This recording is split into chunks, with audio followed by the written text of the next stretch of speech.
The candles guttered in their brass holders as Serafina pressed her back against the oak door, her breath coming in shallow gasps that betrayed the calm she fought to maintain. Through the heavy wood, she could hear his footsteps, measured, deliberate, drawing closer with each heartbeat that thundered in her ears. Her fingers found the locket at her throat, the silver cold as winter rain, and she closed her eyes against the memory of his voice, speaking her name like a prayer and a condemnation all at once.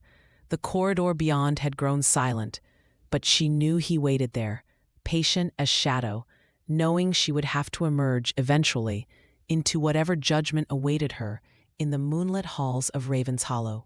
Before we immerse ourselves in this story, leave your comment with a rating from 1 to 10 and tell us which city you're joining us from. May this moment bring reflection and emotion to your heart. The morning mist clung to Raven's Hollow like guilt, threading through the stone gargoyles that leered from every corner, and settling in the hollows where shadow never quite surrendered to dawn. Serafina moved through the servants' corridors with the practiced silence of one who had learned that visibility was often synonymous with danger. Her bare feet whispered against the She had been brought here 3 years ago, when a fever took her mother and left her orphaned in a world that had little patience for girls with no name and less fortune. The Countess Blackthorn had taken her in, not from kindness, but from a calculating eye that saw utility in beauty paired with desperation. Serafina had become part of the invisible machinery that kept the great house running, polishing silver that reflected faces she was not meant to see, changing linens on beds she would never sleep in, serving at tables where she was spoken of but never to. The other servants whispered that the master of Raven's Hollow was cursed, that he walked the halls at night and could hear a heart's secrets in its rhythm. They said he had returned from foreign wars changed, carrying with him an otherworldly stillness that made even the portraits seem to turn away. Serafina had glimpsed him only in fragments, a shadow at the top of the grand staircase, a figure in black moving past tall windows, the sound of his voice drifting from behind closed doors like smoke from a dying fire. Lord Adrian Blackthorn ruled his domain with the absolute authority of one who had learned that mercy was often mistaken for weakness. His presence filled rooms before he entered them, and silence followed in his wake like a faithful hound. The servants said his eyes were the color of winter storms, and that he could reduce a grown man to trembling with nothing more than a glance. Serafina had never met that gaze directly, but she felt its weight sometimes when she worked in the public rooms, a pressure against her skin that made her hands shake as she dusted the ancient books and straightened the heavy curtains. This morning was different. The Countess had summoned her to the morning room, where pale sunlight struggled through diamond-paned windows and the scent of hothouse roses failed to mask the underlying smell of decay that seemed to permeate the old walls. The Countess sat rigid in her high-backed chair, her fingers adorned with rings that caught the light like captured tears, and her mouth set in the thin line that Serafina had learned to fear. "You have been careless," the Countess said without preamble, her voice carrying the particular cruelty of one who derived pleasure from the discomfort of others. Lady Pemberton noticed that the silver tea service bore fingerprints when it was brought to her yesterday. She was most displeased. Serafina kept her eyes lowered, her hands clasped before her. "I beg your pardon, my lady. It will not happen again. Indeed, it will not." The Countess rose, moving to the window where she could observe the girl's reflection in the glass. "You forget your place, child. You begin to carry yourself as if you belong in these rooms rather than serving in them. It is a dangerous delusion that I find myself obligated to correct." The punishment was swift and calculated. Serafina would spend the day in the tower room, cleaning and cataloging the master's private library. It was work typically reserved for the higher servants, but the Countess knew that to be alone in Lord Blackthorn's personal domain was both privilege and torment. The girl would be surrounded by luxury she could never possess, handling books whose knowledge was forbidden to her, breathing air that carried the intimate scent of the man who ruled her fate. As Seraphina climbed the narrow, spiral staircase that led to the tower, each step seemed to echo with the weight of consequences she did not yet understand. The stone walls pressed close around her, and the higher she climbed, the more the world below seemed to fall away into memory. When she reached the heavy wooden door at the top, she paused with her hand on the iron handle, feeling as though she stood at the threshold between one life and another. The library was a sanctuary of leather and shadow, lined from floor to ceiling, with volumes that whispered secrets in languages she could not name. Tall windows looked out over the moors, where wild roses bloomed among the ruins of forgotten settlements, and the morning light fell across Persian rugs worn soft by generations of feet. The air held the scent of old paper and ink, bergamot and something indefinably masculine that made her breath catch in her throat. Seraphina set to work with the methodical precision that had kept her safe for 3 years, but she found her attention wandering to the details that spoke of the room's true inhabitant. A crystal decanter half filled with amber liquid sat beside a chair where the velvet still held the impression of someone's form. Books lay open with margins filled in elegant script, and papers covered with architectural drawings were weighted down by a dagger whose handle bore the crest of some distant campaign. She was reaching for a volume on the highest shelf when the ladder beneath her shifted, and she felt herself falling through air that suddenly seemed thick as honey. Strong hands caught her before she could cry out, drawing her against a chest that felt as solid and unyielding as the castle walls themselves. For a moment that stretched like eternity, she was held suspended between falling and safety, her body pressed against warmth that seeped through fabric and into her very bones. When she looked up, she met eyes the color of storm clouds gathering over the sea, and felt the world tilt on its axis. Lord Adrian Blackthorn's face was inches from her own, and she could see the fine lines that spoke of grief carried in silence. The mouth that curved with neither kindness nor cruelty, but something infinitely more dangerous. His hands remained at her waist, steadying her, and she felt the slow thunder of his heartbeat against her palm where it had come to rest against his chest. "Are you hurt?" His voice was lower than she had imagined, roughened by something that might have been concern or merely irritation at having his sanctuary disturbed. She shook her head, not trusting her voice, and felt his hands drop away from her waist as though the contact had burned him. The loss of that warmth was immediate and devastating, leaving her swaying slightly as she fought to regain her equilibrium. He stepped back, putting proper distance between them. But his eyes remained fixed on her face with an intensity that made her feel transparent.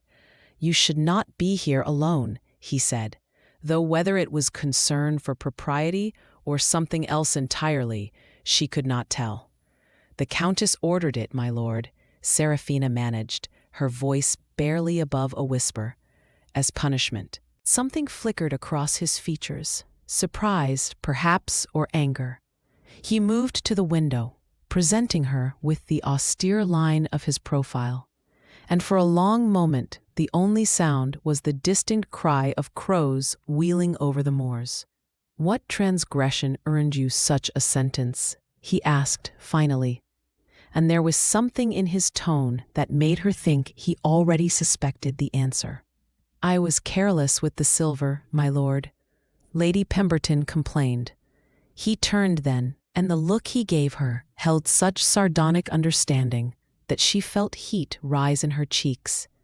"Ah, the weekly ritual of finding fault. Tell me, does my stepmother often send young women to work alone in gentlemen's private chambers as punishment for such grave offenses?"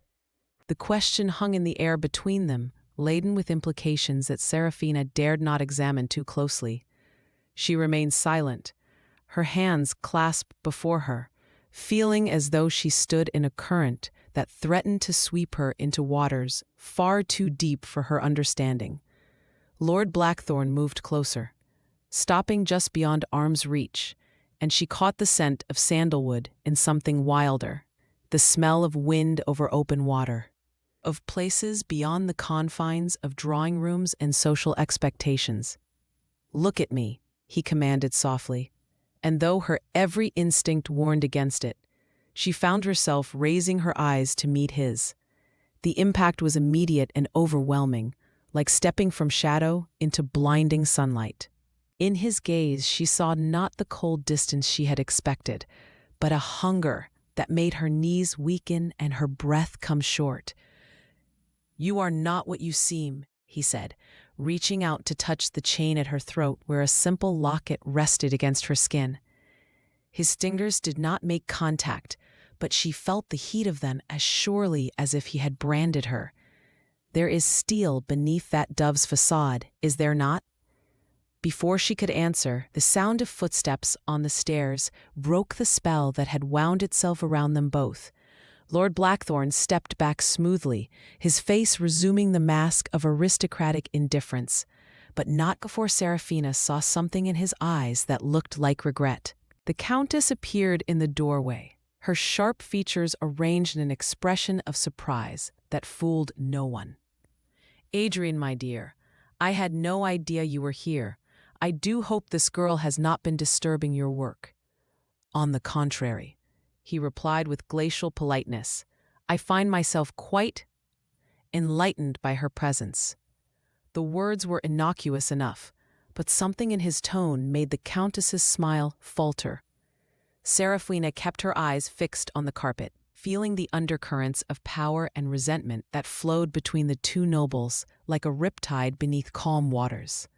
"Well then," the Countess said after a moment, "I suppose she may continue her duties, though perhaps it would be better if she were not left unsupervised in future." "Was, indeed," Lord Blackthorn agreed, moving toward the door with the fluid grace of a predator. As he passed Serafina, he paused, and she felt rather than saw his attention settle on her like a weight. "We must all be more careful about what we leave unguarded." When both nobles had gone, Serafina sank into the chair by the window, her legs too unsteady to support her. Outside, the moors stretched endlessly toward a horizon that promised either freedom or exile.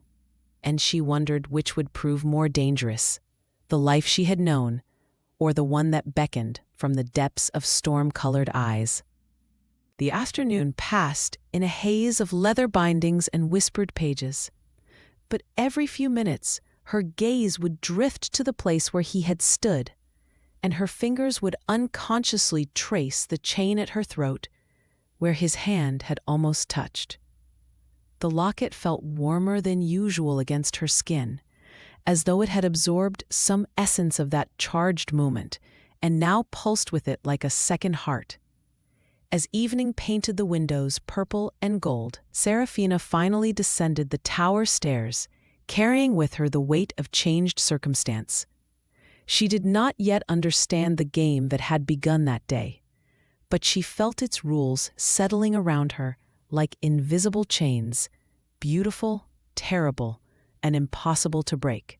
In the servants' hall, the others watched her with knowing eyes, for news traveled swiftly in a house where survival depended on reading the subtle signs of shifting allegiances. They saw how she held herself differently now, with the careful grace of one who had been marked by attention from above, and they wondered whether she would rise or fall beneath its weight. That night, as Serafina lay in her narrow bed in the attic room she shared with 3 other maids, she stared through the small window at the tower where a single light burned late into the darkness. She wondered if he thought of her as she thought of him, and whether the memory of his hands steadying her would fade with time or grow stronger in the shadows. The days that followed passed like scenes viewed through water, distorted, dreamlike, charged with significance that seemed to slip away whenever she tried to grasp it. Serafina found herself assigned to duties that brought her increasingly into the public areas of the house, polishing the gilt frames in the portrait gallery where generations of blackthorns gazed down with painted eyes, arranging flowers in the morning ring where the Countess held court with the local ladies of fashion. She began to understand that her encounter in the library had shifted something fundamental in the household's delicate ecosystem. The other servants treated her with a mixture of deference and wariness, recognizing that she had somehow crossed an invisible line that separated the observed from the observer. The Countess watched her with the focused attention of a cat studying a mouse, waiting for some sign of transgression that would justify swift and decisive action. But it was Lord Blackthorn's behavior that proved most unsettling. He did not seek her out, did not speak to her directly, yet his presence seemed to follow her through the vast rooms like a shadow. She would feel eyes upon her as she worked, would turn to find him watching from a doorway before he melted back into the maze of corridors that honeycombed the old manor. Sometimes she would discover small changes in her environment. A book of poetry left open to verses about longing, a hothouse flower placed where only she would find it, the scent of sandalwood lingering in rooms she was meant to clean alone. The other maids whispered of his reputation in hushed tones when they thought she could not hear. They spoke of his years away at war, of the darkness that had settled over him like a cloak upon his return, of the beautiful women who had tried and failed to capture his interest. Lady Catherine Ashford had nearly succeeded, they said, until she had been found in the garden maze at dawn, weeping over some slight that had sent her fleeing back to London and into the arms of a more accommodating suitor. "He is not a man to be trifled with," warned Mary, the eldest of the housemaids, as they folded linens in the worn laundry. "There are those who say he learned dark arts in foreign lands, that he can see into a person's soul and find their weakest places. You would do well to keep your distance, child." But distance was a luxury Serafina found increasingly difficult to maintain. The very architecture of Raven's Hollow seemed designed to bring them into each other's orbit, corridors that converged at unexpected angles, mirrors that reflected glimpses of movement in distant rooms, staircases that led to landings where chance encounters felt like destiny. It was on a rain-lashed evening in early autumn that the careful balance finally shifted. Serafina had been sent to the conservatory to cut flowers for the dining room, where the Countess was entertaining a delegation of neighboring landowners. The glass-walled room was a tropical paradise in miniature, filled with exotic blooms that perfumed the air with jasmine and orange blossom, the sound of rain drumming against the crystal panes creating a cocoon of intimacy within the vast house. She was reaching for a spray of white orchids when she became aware that she was no longer alone. The realization came not from any sound, but from a change in the quality of the air itself, a heightening of awareness that made every nerve sing with anticipation. When she turned, Lord Blackthorn was standing among the ferns like some dark prince from a fairy tale, his white shirt open at the throat and his black hair dampened by rain. "The Countess has outdone herself tonight," he said, his voice carrying easily over the percussion of water against glass. "She has filled my dining room with men who speak of nothing but grain prices and boundary disputes, while the most beautiful thing in the house hides away among the flowers." Serafina felt heat rise in her cheeks, but she did not look away. 3 weeks of subtle games had taught her that retreat only encouraged pursuit, that the only safety lay in meeting his advance with steady calm. "I am hardly hiding, my lord," she replied, surprised by the steadiness of her own voice. "I am working." He moved closer, his footsteps silent on the flagstone path between the planted beds. "Are you? It seems to me that you are avoiding the question that has been hanging between us since that day in the library." "I do not know what question you mean." But even as she spoke the words, she knew they were a lie. The question lived in every glance they had exchanged, in every moment of shared silence, in the way her pulse quickened whenever he entered a room. "Don't you?" He stopped just within arm's reach, close enough that she could see the fine lines around his eyes, the scar that traced a thin white line along his jaw. "Then let me ask it plainly. What are you doing to me, Serafina?" The sound of her name on his lips sent shivers through her that had nothing to do with the evening chill. She had not known he even knew it, had assumed she was simply another anonymous figure in the vast machinery of his household. To hear it spoken with such careful attention, such weight, was like being suddenly and completely seen for the first time in her life. "I am doing nothing, my lord," she whispered, but her voice betrayed her with its breathless quality.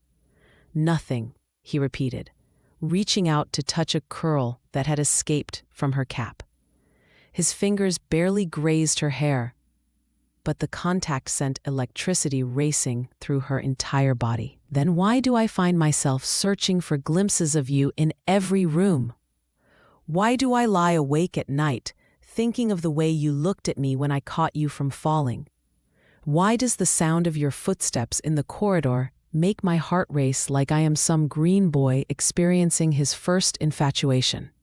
The confession hung between them like a bridge she could either cross or burn. Serafina found herself trembling, not with fear, but with the magnitude of the choice before her. Every rational thought warned her to flee, to remember her place, to protect herself from the consequences of reaching too far above her station. But her heart, that traitor organ, urged her forward into whatever lay beyond the safety of anonymity. "Perhaps," she said slowly, meeting his gaze with effort that cost her everything, "it is because you recognize something in me that you thought you had lost." His hand stilled against her hair, and for a moment she thought she had gone too far, revealed too much of the longing that had been growing within her like a secret garden. But then his fingers traced the line of her cheek with such tenderness that tears sprang to her eyes. "And what is that?" he asked softly. "Hope," she whispered. The words seemed to break something in him. With a sound that was half groan, half prayer, he gathered her into his arms, and she felt the full power of his carefully controlled restraint finally giving way. His mouth found hers with a hunger that spoke of weeks of denial, of nights spent pacing his room and trying to forget the taste of her name on his tongue. She had never been kissed before, but instinct guided her as she melted against him, her hands tangling in the fine fabric of his shirt, her body learning the shape of his with a rightness that defied every social convention she had been taught to observe. He tasted of wine and wildness, of promises and perdition, and she thought dimly that she would gladly be damned for such sweetness. When they finally broke apart, both breathing hard, the world seemed changed around them. The rain had softened to a gentle patter, and the hothouse flowers released their perfume into air that felt charged with possibility and danger in equal measure. "This is madness," he said, but his arms remained around her, holding her against him as though she were the only solid thing in a world suddenly gone liquid. "Yes," she agreed, but she made no move to step away. "You know what they will say, what she will do." The Countess hung between them like a sword, her disapproval and spite, a force that could destroy them both with a word. "I know." Serafina looked up at him, seeing in his face the same war between desire and duty that raged within her own heart. "But for this moment, does it matter?" He studied her face as though memorizing it, his thumb tracing the curve of her lower lip with reverent care. "No," he said finally. "For this moment, nothing else exists."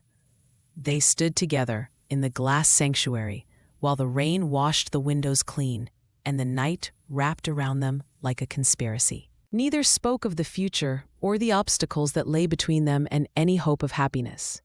For now it was enough to exist in the space they had carved out of shadows and silence, to feel the rhythm of shared breath and know that whatever came next, they would face it changed by this moment of perfect, impossible connection. When the clock in the distant hall chimed the hour, they reluctantly separated, the spell of the conservatory giving way to the harsh realities that waited beyond its crystal walls. But as Seraphina gathered the forgotten flowers and Lord Blackthorn disappeared into the labyrinth of corridors, both carried with them the knowledge that a line had been crossed from which there could be no return. The Countess was waiting when Seraphina returned to the servants' hall, her face a mask of polite inquiry that fooled no one who knew her well. "You were gone a long time, child. I trust you found suitable blooms for our guests." "Yes, my lady," Seraphina replied, offering the carefully arranged bouquet with hands that barely trembled. "How delightful." The Countess accepted the flowers with a smile that was all teeth and no warmth. "Though I confess myself surprised that it took you so long to complete such a simple task, you were not perhaps distracted by anything in the conservatory?" The question was a trap, elegant and obvious, but Seraphina had learned caution in a hard school. "Only by the beauty of the flowers, my lady. It was difficult to choose among so many lovely options." "Indeed." The Countess's eyes glittered with malice barely held in check. "Well, do try to be more efficient in future. We cannot have our guests waiting for their table decorations while you dawdle among the plants." The attack came 3 days later, dressed in the language of propriety and concern for the moral welfare of the household. Seraphina was summoned to the morning room, where the Countess waited with 2 other ladies, Mrs. Pemberton and Lady Ashford, both pillars of local society whose good opinion could make or break a reputation with a single raised eyebrow. "My dear," the Countess began, her voice heavy with regret, "I'm afraid we must discuss a most delicate matter. It has come to my attention that your conduct has been questionable of late. The other servants have noticed certain irregularities in your behavior, and I fear that without proper guidance, you may find yourself in a situation most unsuitable for a young woman of your station." Lady Ashford leaned forward, her hawk-like features sharp with disapproval. "The girl has ideas above her station, Margaret. I've seen the way she carries herself, as though she belongs in drawing rooms rather than sculleries. Such presumption must be corrected before it leads to scandal." "Indeed," Mrs. Pemberton agreed, her double chin quivering with righteous indignation. "Why, just last week I observed her reading in the library during her duties, reading, as though she were some gentleman's daughter with leisure to waste on romantic nonsense. Mark my words, such behavior leads only to ruin." Seraphina stood silent through their pronouncements, understanding that this was not a conversation but a tribunal. Her guilt had been predetermined. Only the sentence remained to be decided. She felt the weight of the ring in her hidden pocket like an anchor, grounding her against the storm of accusations that swirled around her. "I have given this matter considerable thought," the Countess continued, "and I believe the solution is both merciful and practical. Mrs. Whitmore, who manages the charitable institution in Millbridge, has agreed to take you on as an assistant. The work is demanding but honest, and the moral supervision will be most beneficial for someone of your temperament." The charitable institution was notorious throughout the county, a gray stone building where unwanted women disappeared into lives of grinding labor and religious instruction, where independence was considered a sin and individual will was systematically broken through isolation and exhaustion. It was exile disguised as salvation, a living death sentence delivered with a smile. "I beg your pardon, my lady," Seraphina said quietly, "but I have given no cause for such measures. My work has been satisfactory, and I have committed no breach of conduct that would justify removal from my position." The 3 women exchanged glances, and Seraphina saw the satisfaction in their eyes. They had wanted her to protest, to provide them with evidence of the defiance they claim to see in her character. Your resistance to this arrangement only confirms our concerns, Lady Ashford declared. A properly humble girl would be grateful for such an opportunity to improve her moral character. Your reluctance suggests that you have indeed formed attachments most inappropriate to your circumstances. The trap was elegant in its simplicity. Acceptance would confirm her need for correction, while resistance proved her corruption. Either way, the outcome had been decided before she ever entered the room. But as she stood there, feeling the walls close around her future, she remembered the taste of midnight air and the warmth of hands that had held her as though she were something precious rather than expendable. "I understand your concerns," she said finally, her voice carrying a dignity that surprised even herself, "but I must respectfully decline your generous offer.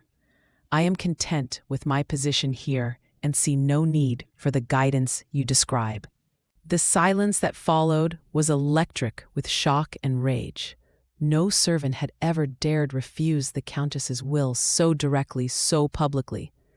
Mrs. Pemberton gasped audibly, while Lady Ashford's face flushed purple with indignation. "You forget yourself, girl," the Countess said, her mask of maternal concern finally slipping to reveal the cold calculation beneath. "You are not in a position to decline anything. You have no family, no connections, no resources beyond what this household provides. If you refuse to go willingly, you will find yourself on the road with nothing but the clothes on your back." It was then that the door opened and Lord Blackthorne entered, his presence filling the morning room like a sudden storm. His gaze swept over the assembled women before settling on Seraphina's face, and she saw in his eyes a fury that made her pulse quicken with both fear and hope. "Ladies," he said with glacial politeness, "how delightful to find you all gathered here. I trust you are not conducting business in my absence." The Countess recovered her composure with admirable speed, though Seraphina noticed the slight tremor in her hands as she smoothed her skirts. "Adrian, my dear, we were simply discussing the placement of one of the servants. A matter of household management, nothing more." "Indeed?" His voice was soft, dangerous. "And which servant requires such management?" "The girl Seraphina," Lady Ashford interjected, apparently unaware of the tension that crackled between stepson and stepmother. "Her behavior has become most unsuitable, and we have arranged for her removal to an institution where proper moral guidance can be provided." Lord Blackthorne's attention shifted to the older woman with the focused intensity of a predator selecting prey. "Unsuitable in what way?" "She reads above her station," Mrs. Pemberton supplied eagerly. "Any other servants report that she wanders the house at odd hours, as though she owns the place, rather than serves in it." "How shocking," he said dryly. "A servant who can read and who moves about the house while performing her duties. Clearly, such depravity cannot be tolerated." The sarcasm was unmistakable, but Lady Ashford pressed on, oblivious to the danger. "You mock our concerns, Lord Blackthorne, but we have seen what comes of allowing servants to develop romantic notions. The girl fancies herself above her place, and such delusions lead only to ruin." Something shifted in the room's atmosphere, like the moment before lightning strikes.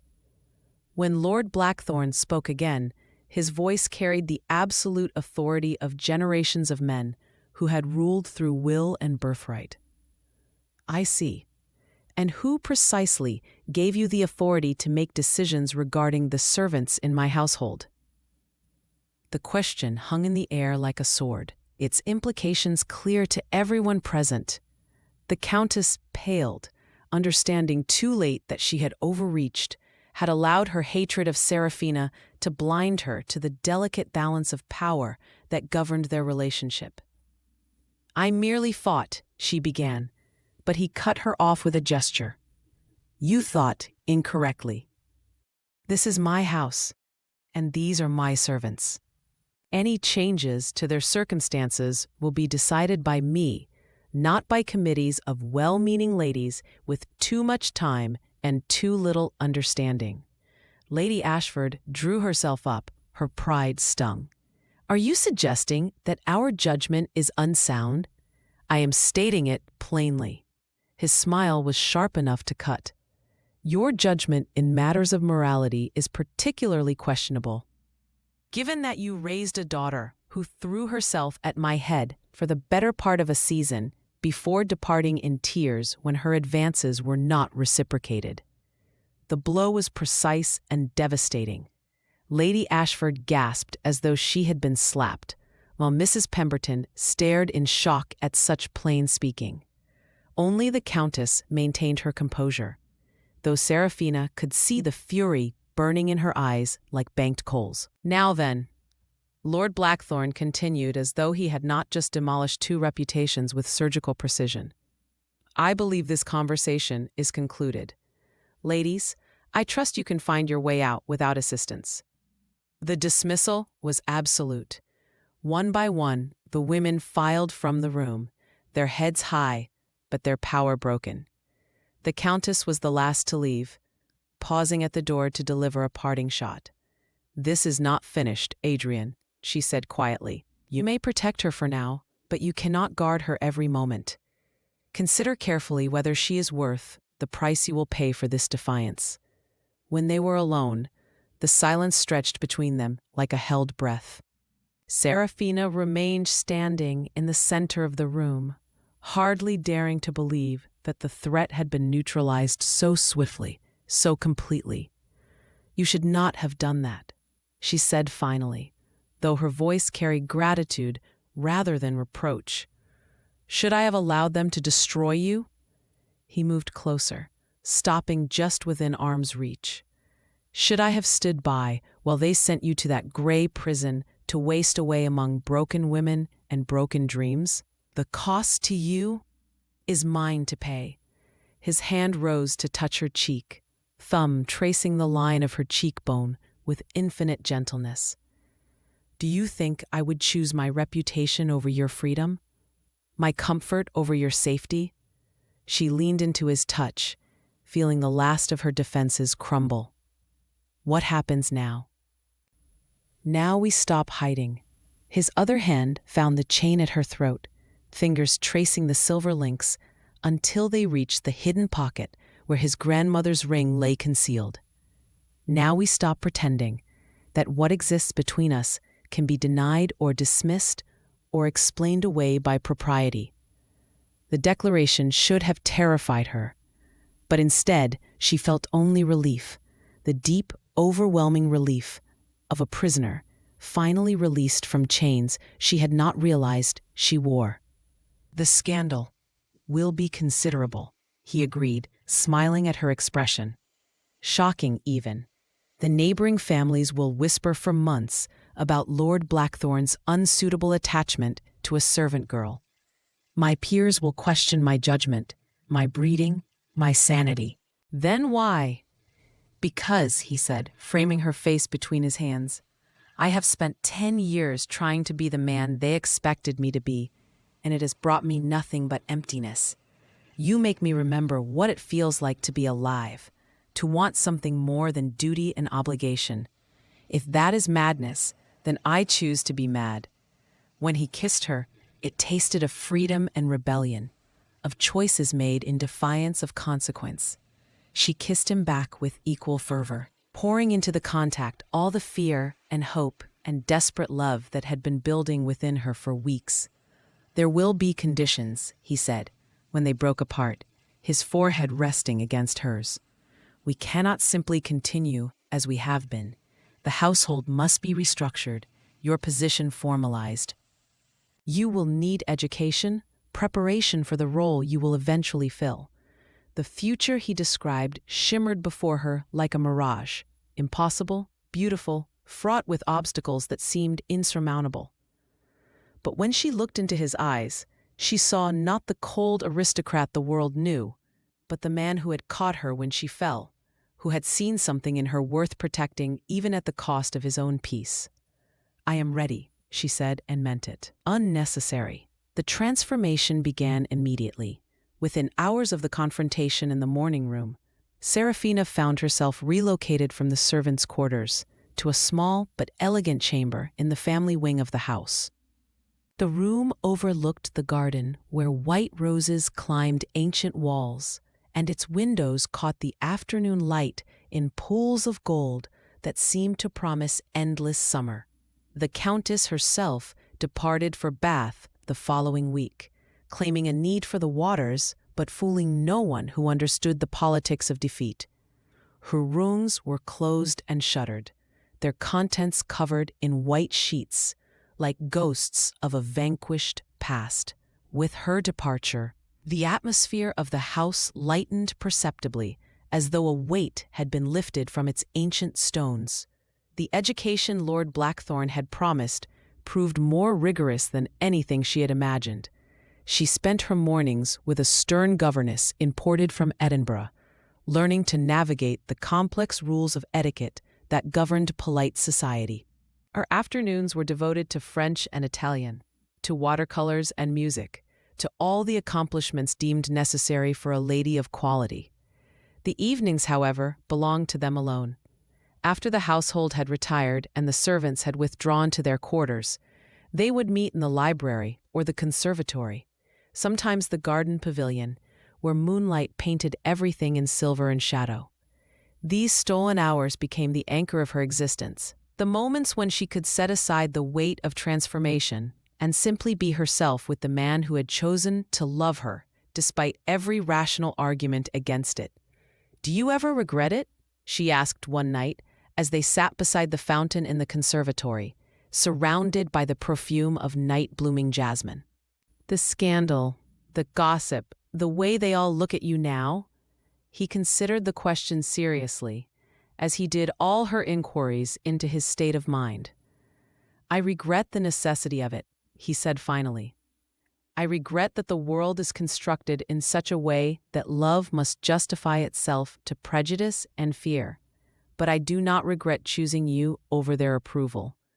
She leaned against his shoulder, feeling the steady rhythm of his heartbeat beneath the fine fabric of his shirt. "Sometimes I feel as though I am playing a part in a play I do not understand. All these lessons, these rules, these expectations. I wonder if I will lose myself in the process of becoming what others think I should be." "Then don't," he said simply. "Become what you choose to be, not what they demand. Learn their language if you must, but speak your own thoughts. Wear their clothes, but keep your own heart." The first test came sooner than expected, in the form of an invitation to a dinner party at the home of Sir Edmund Worthington, a baronet whose opinion carried considerable weight in local circles. The invitation was carefully worded, addressed to Lord Blackthorn and his ward, Miss Serafina Morgan. With her new surname, borrowed from her mother's maiden name, and her status elevated to something that might plausibly explain her presence in polite company. "They want to examine me," she said, as she read the elegant script, understanding the subtext as clearly as if it had been written in bold letters across the card. "Of course they do," he agreed, taking the invitation from her hands and setting it aside with casual indifference. "They want to see if you can pass for one of them, if you will embarrass me with some breach of etiquette that confirms their prejudices." The evening of the dinner party arrived with the weight of destiny. Serafina dressed with the careful attention of a soldier preparing for battle, choosing a gown of deep blue silk that had been made by the finest dressmaker in the county. The sapphire necklace that Lord Blackthorn had given her caught the lamplight like captured stars, and her hair was arranged in the sophisticated style that her new maid had mastered after weeks of practice. Sir Edmund's manor was ablaze with light, its windows glowing like golden eyes against the evening sky. The entrance hall was crowded with the finest families from 3 counties, their voices blending into a symphony of privilege and power. Conversations paused as they entered. Fans fluttered behind gloved hands, and eyes tracked their progress with the focused attention of predators scenting prey.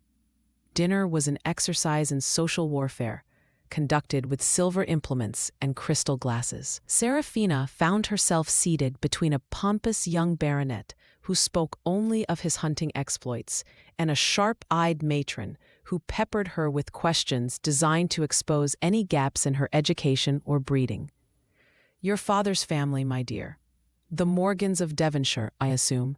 I knew a Morgan family there, though they were in trade, I believe." The trap was delicately laid but obvious to anyone who understood the game. "I'm afraid you are mistaken," Serafina replied with a serenity that surprised even herself. "My family held land in Cornwall, though the estate was lost during my father's illness."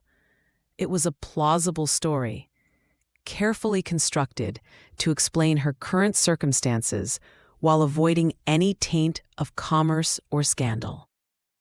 The matron's eyes sharpened with disappointment at being denied her prey, but she was forced to accept the explanation or risk appearing vulgar in her pursuit of gossip.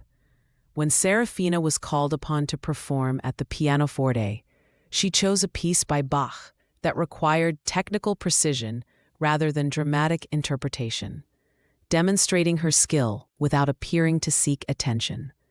The applause was polite but genuine, and she caught Lord Blackthorn's eye across the room, seeing in his gaze the pride and encouragement that gave her strength. 1. The following weeks brought a steady stream of invitations as word of her successful debut spread through the social networks that connected the great houses of the county.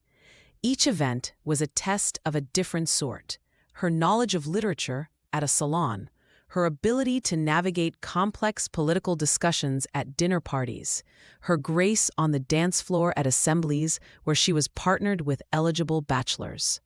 Through it all, Lord Blackthorn remained her constant anchor, his presence at her side a silent declaration that she enjoyed his protection and approval, that she began to notice the subtle costs of his championship, the way certain men no longer sought his opinion on matters of business, the invitations that arrived for him alone, the gradual cooling of friendships that had once seemed unshakable.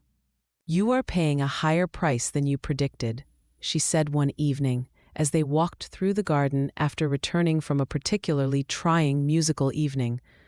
He was quiet for so long that she thought he might not answer, but finally he spoke, his voice carrying a weariness she had never heard before. "I confess the isolation is more complete than I anticipated, not because I regret my choice, but because I had not fully appreciated how much of my life was built on foundations of sand." They had reached the pavilion at the center of the maze, and he drew her down beside him on the stone bench where they had first acknowledged their feelings for one another. The moonlight cast everything in silver and shadow, turning the familiar garden into something mysterious and otherworldly. "What if we left?" she asked suddenly, the idea forming as she spoke. "What if we simply walked away from all of this? The house, the title, the endless performance of respectability." For a moment, she saw longing flicker across his features, the brief, brilliant vision of a life lived without constraint or judgment. But then reality reasserted itself, and his expression grew gentle but firm. "And leave Ravenshollow to fall into ruin? Leave the tenants who depend on this estate for their livelihoods to the mercy of distant cousins who care nothing for their welfare? I am bound to this place by more than duty, Serafina. I am bound by love, for the land, for the people who have served my family for generations." She understood, even as her heart broke a little with the understanding. He was not like her, rootless, free to reinvent himself wherever the wind might take him. He was tied to this place by chains of gold and iron, beautiful and unbreakable. "Then we stay," she said simply, "and we make them accept us." When Serafina saw herself in the full-length mirror, she barely recognized the servant girl who had once polished the very glass that now reflected her transformed image. Thornfield Park was a palace of light and music, its ballroom filled with the cream of English society. Seraphina entered on Lord Blackthorn's arm, feeling the weight of hundreds of eyes upon her, the subtle shift in conversation that marked their arrival. But tonight felt different. Instead of the predatory attention she had grown accustomed to, she sensed something closer to resignation, as though the assembled company had finally accepted that she was a permanent fixture in their world. The dancing began with a minuet, and Lord Blackthorn led her onto the floor with the natural authority of a man born to command. As they moved through the intricate steps, she felt the eyes of the other dancers upon them, but for once, the scrutiny felt curious rather than hostile. "They are beginning to accept us," she murmured as the music swirled around them. "Beginning," he agreed, "though I suspect complete acceptance may take another generation or two. Then we had better ensure our children are prepared for the battle." The words slipped out before she could stop them, carrying implications that made her cheeks burn with embarrassment. They had never spoken of marriage directly, never discussed the future in such concrete terms, though it had hung between them like an unspoken promise. But instead of pulling away or changing the subject, Lord Blackthorn smiled with such warmth that her heart felt as though it might burst from her chest. "Our children," he said softly, so that only she could hear, "will be raised to know their own worth regardless of what the world thinks of their parentage." The music ended, but they remained standing in the center of the floor for a moment longer than propriety demanded, lost in the vision of a future that suddenly seemed not just possible but inevitable. It was near midnight as the ball reached its crescendo that the moment she had been unconsciously waiting for finally arrived. Lord Pemberton, one of the most influential men in the county, approached them as they stood watching the country dancing from the edge of the floor. "Blackthorn," he said without preamble, "I owe you an apology. My wife and I were perhaps too hasty in our judgment of Miss Morgan's character and suitability. Having observed her conduct over these past months, I find myself compelled to admit that our initial concerns were unfounded." The admission carried weight far beyond its simple words. Lord Pemberton's approval would ripple through society like stones thrown in a pond, influencing opinions and opening doors that had remained stubbornly closed. "Your honesty is appreciated," Lord Blackthorn replied with dignity that revealed no trace of triumph. When he had moved away, Seraphina felt as though she might collapse from the relief of it. The long campaign was finally nearing its end, the walls of prejudice crumbling one brick at a time until the fortress of social exclusion could no longer stand. "We have won," she said wonderingly, hardly daring to believe it. "We have survived," Lord Blackthorn corrected gently. "The victory will come when our children take their place in this world without question. When love, like ours, is no longer remarkable, but simply accepted." As the ball drew to its close, and they prepared to return to Raven's Hollow, Seraphina reflected on the long journey that had brought them to this moment. The frightened servant girl who had once polished silver with trembling hands seemed like a character from someone else's story, as distant and unreal as a figure in a painting. The carriage ride home was peaceful, filled with comfortable silence and the shared satisfaction of a battle well fought. As familiar landmarks appeared in the moonlight, the stone bridge over the stream, the ancient oak that marked the boundary of their estate, the first glimpse of Raven's Hollow's towers rising against the star-filled sky, Seraphina felt something she had never experienced before, the deep, bone-deep certainty of belonging. "Home," she said softly, and the word tasted like honey on her tongue. "Home," Lord Blackthorn agreed, his hand finding hers in the darkness, "where love writes its own rules and hearts learn to be free."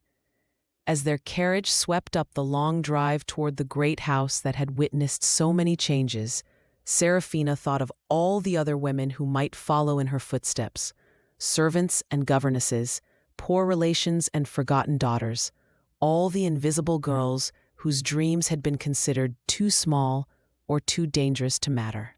Tonight had proven that barriers could be broken, that hearts could indeed triumph over circumstances, that love was strong enough to reshape the world if given time and courage to grow.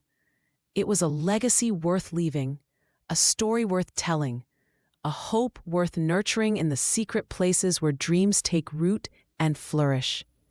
The future stretched before them like an unwritten book, its pages blank with possibility and bright with promise. And in the tower room, where it had all begun, a single candle burned through the night, like a beacon for all who dared to reach beyond their circumstances towards something larger than themselves. As the clock in the great hall chimed midnight, Raven's Hollow settled into the uneasy sleep of a house where secrets had grown in shadows and destiny had waited in the space between one heartbeat and the next.